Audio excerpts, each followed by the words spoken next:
সাইয়েদনা আমর ইবনে al-As রাদিয়াল্লাহু তাআলা আনহুকে পাঠিয়েছেন মিশরে। মিশরে একটা দৌড় প্রতিযোগিতা হতো।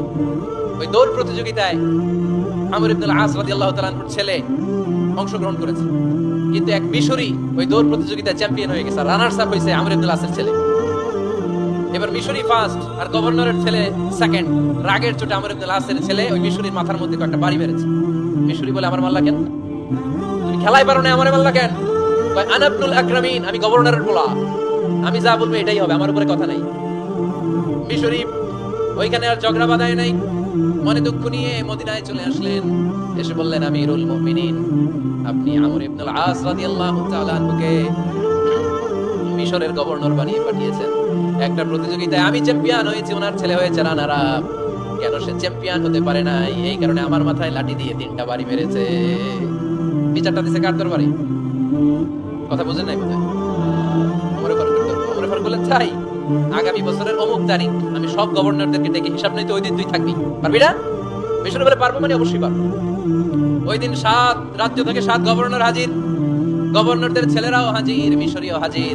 7 গভর্নরের কাছ থেকে 7 এলাকার খোঁজ খবর নেওয়ার পরে ওমর ফারুক বললেন, আইনাল মিসরি, মিশরি লোকটা কই, এদিকে আয়। মিশরি সামনে আসার পরে বলল, আমর ইবনুল আস, তুমি মিশরের গভর্নর, তোমার ছেলে সহ তুমি আসো।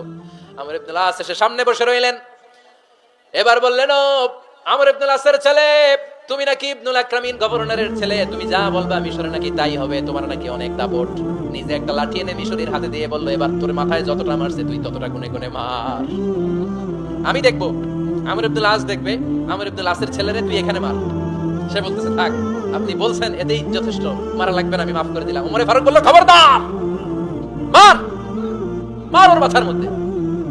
মিশরি ওমর ফারুকের ধমক শুনে ভয়ে ভয়ে 3টা বাড়ি মারল।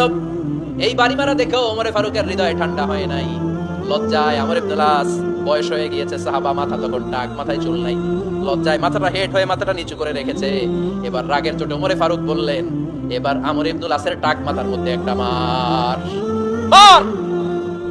কেন ছেলেকে শিক্ষা দিতে পারে নাই? ইয়া আমর ইবনুল আস, মাতা জাআলতুমুন নাস আবিদা, তোমরা কখন মিশরীদেরকে নিজেদের দাস বানায় নিলা? ওয়াকাদ ওয়ালাদাতুম উম্মুহুম আহরারা, আর ওদের মায়েরা তো ওদেরকে স্বাধীন সন্তান হিসেবে প্রসব করেছে। মানুষদের উপর ক্ষমতাগিরি করার জন্য গভর্নর পাঠাই নাই। খবরদার, জনগণ, তাদেরকে দেখভাল করার জন্য তোমাদেরকে পাঠানো হয়েছে, তাদের উপর কোনো অত্যাচার করার জন্য নয়। চিল্লায় বলেন ঠিক কিনা?